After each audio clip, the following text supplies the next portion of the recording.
Then the story keeps evolving, and suddenly we have a new player, not socially, but in terms of only political power. After 1905, it's the Ukrainian. We would say now Ukrainian nationalists. I don't think they call themselves Ukrainian nationalists at that time. Maybe they did, maybe they didn't. In any case, promoting the Ukrainian national idea of self-rule. Obviously, the idea was there before, but in terms of political power after 1905. And my question to you is that I think it's at this moment and in the years after, you're referring to an organization called the Club of Russian Nationalists. My sense, if I recall from the book, that it's post-1905, Yeah, or I think exactly. in terms of expansion, It's founded right? in 1908. And suddenly, forget about the Poles, okay?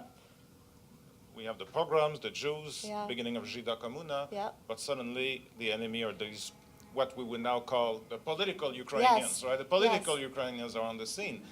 And now the little Russians are beginning to call themselves Russian nationalists, or splitting. You're showing there's actually now a tension within the group. But what you also see increasingly is what we would call anti-Ukrainian discourse, which was absent from the 19th century. So again, this idea that the language and the very idea of that language is linked to self-rule is actually an attack on the foundations of the empire. And must be combated.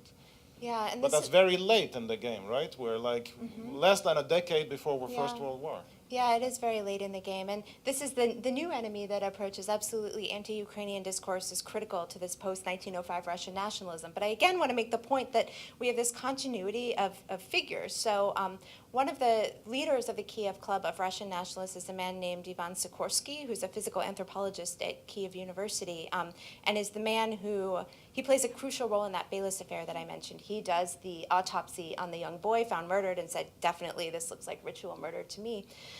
So he's this ardent Russian nationalist. He mocks Ukrainians who speak Ukrainian at this point. He says the Ukrainian nation doesn't exist. It's a political plot by Poles and Jews to undermine the unity of the Russian nation. But this man, Yvonne Sikorsky, if you look at what he's doing in the 1860s, he's working in these Ukrainian language schools. He's a member of this lobby. So this is what I was talking about when I talked about how these activists then write this third way out of history, and how that's a really important part of this nationalist competition as well, is that ambiguity that had existed previously. Activists on both sides try to make it disappear and try to strike it from the historical record, which in many cases involves even sort of distorting their own pasts and their own actions in the past. First, thanks for a great presentation, and this discussion has really been terrific this morning. Let me inject a kind of a social sciences, demographic element into this discussion, mainly to follow up on what I think Dominique was saying, is that there may have been, throughout this process, particularly late 19th, early 20th centuries, a Ukrainian ethnogenesis running in the background, perhaps, in some ways, to all of the intellectual and political discussions. The first benchmark that we have in this regard is the 1926 Soviet Census. In that census, and I'm running from a faulty memory chip here, but of the population of Ukraine in 1926, when asked the question to which ethnic group, let's not have the nationalnost narodnost argument, please, but to which ethnic group do you belong? Roughly 80% of the population of the Ukrainian SSR said that they were Ukrainian. If you were to include Galicia, that number would go up. So we're talking about somewhere between 25 to 30 million people who, when asked for the first time ever, who are you ethnically, said, I'm Ukrainian. Does what you have seen in your research explain that? In part what I'm discussing is an ethnogenesis. It's just an ethnogenesis that doesn't really connect with the way that we think of Ukrainian today, right? So it's people becoming aware of their local language and their local culture, that it has value, that it's meaningful, but they would still identify as Russian. But the short answer to your question is, and this I think needs to be explored much more, by the time I end my book, I end really in 1914 with this short and just very suggestive epilogue, but by the time I end in 1914, it's actually really not still clear that the Ukrainian nation has formed. And the evidence that I'll give for that is in 1917, actually, Kiev conducts a census. So this is between, I think this is under the provisional government, so it's before the Civil War starts, it's before the Bolsheviks come in, but it's under a free society where people are trying to figure out who they are. And I don't want to misquote the numbers, but I think something like 7% of the people identify as Ukrainian. A much larger number identify as Little Russian. This is one of the categories, and a great number identify as Russian.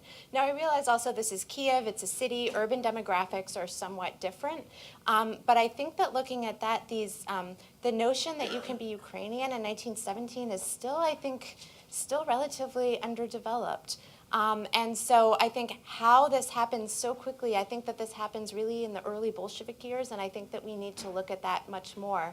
But at the point at which I end, it's really not clear who's going to win this debate. It's really not clear. See, I'm walking, talking illustration, the research sample of Faith's research, because on my father's side, my grandmother didn't speak Russian, she was Ukrainian, and my aunt was teacher of Ukrainian in university. While on my mother's side, everyone is Orthodox priests. So, and the church was near Kremlin. So I know stories from my Russian grandmother that Orthodox priests are actually were known for hiding Jewish girls, namely my grandma's friends, in the basement of the church right next to Kremlin when Black Hundred was known for doing their pogroms near Kremlin in Russia. So pogroms didn't only happen in Ukraine, which is terribly important today when, say, people of Jewish religion and Israelis all somehow misled to think. And so my question number one is about Black Hundred, how they are related, and doesn't it confirm Thane Gustafson's thesis that maybe that's where the money comes from, that nobility losing out. Black Hundred are all officers coming from Russian nobility, getting jealous and trying to get power and money back from emerging merchants and bankers of Jewish religion. And the second one, what's happening today? Because today we hear a very prominent, say, Nina Matviyenko giving this scandalous interview saying that it's all Jewish conspiracy who started the war, et cetera, which is terribly dangerous. And of course, anti-Semitism shouldn't have space in furnished rooms in the 21st century, but it does. So these two questions, Black Hundred and what's happening today. Okay. On the Black Hundreds are extremely active in the right bank. They actually are functioning, again, under the aegis of these political parties, so it's a little bit different than the patterns that we see in Central Russia, because these are actually mass political parties in Ukraine. Where the money is coming from, a lot of it, well, there's a debate in the sources. It appears that the church was actually very involved in Ukraine. The Orthodox Church was involved with these Black Hundreds and was sponsoring them and was, most importantly, perhaps offering its printing presses to people to print these political pamphlets. That said, it was not a universal, so many priests, such as the one you alluded to, said this is horrible, this is not Christian, this is not what the church should do, so there is a split in the clergy. But the clergy provides absolutely crucial support to the Black Hundreds in Ukraine. And then there's also the noble funders using their what money they have left, as has been alluded to promote these parties that probably advance their own narrow interests, right? What's happening today? I'm not sure if the question is particularly about anti-Semitism or in general, but I mean, this book was anti-Semitism.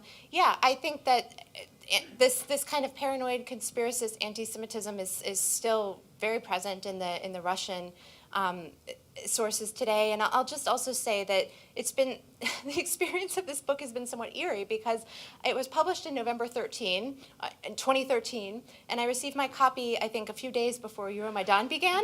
And so I went from a position of trying to explain to people why, first of all, where Ukraine was, second of all, why there would be Russian nationalists there, and third of all, why they should care, to suddenly having journalists calling and saying, how does your book explain everything that is happening?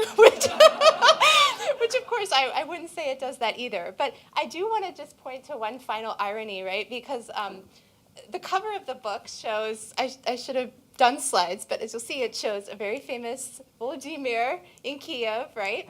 And this has come up in the news again because Putin and many of his supporters are upset that the Ukrainians have claimed Vladimir of Rus, according to the Russians, as their own national hero, and there's now these plans, to erect this bigger and better Vladimir in Moscow. The irony of this is that the imperial state erected this statue, again, in collaboration with these Ukrainian activists. So it was not some rogue Ukrainian nationalist who put the statue up on Dnipro to look over Ukraine. It was the Russian Tsarist state. And Putin and everyone else seems totally unaware of this. So I guess I'll just say that it doesn't seem to be over. We're still recycling these images. We're still recycling these old canards, and they're not going away. And so I think on the one hand, it can make it difficult to discuss them, but on the other hand, that's precisely why we should be discussing them and laying bare the very strange history of many of these symbols and ideas. So that's why.